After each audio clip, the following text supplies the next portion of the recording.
Сайн мэцгэн хүүхдүүдээ ахлах ангийн хичээл сонголтыг гэх нүүдэл системд хэрхэн хийх талаар заавар бичлэг хургуулж байна. Веб бүтэц хэсэгт өөрийн сурдаг сургуулийн домын хаягийг бичиж өгнө.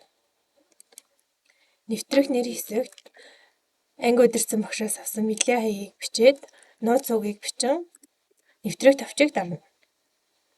Ингэснээр ерөнхий зэс харагдаж байна. Ерөнхий зэснээс хичээл сонголт зэсийг сонгож өгөөд хичээлүүдийн нэрсээс өөрийн сонгох хичээлийг сонгож өгнө. 10 дугаар ангийн суралцагч 4 хичээл, 11 болон 12 дугаар ангийн суралцагч 3 хичээл сонгох боломжтой. Өөрийн сонгосон хичээлүүдийг чиглэж өгөөд хадгалах товчийг дарна. Хадгалах товчийг дарсны дараа ок товчийг заавал дарж өгнө. Ингэснээр хичээл сонголт вебэд бүртгэгдэнэ.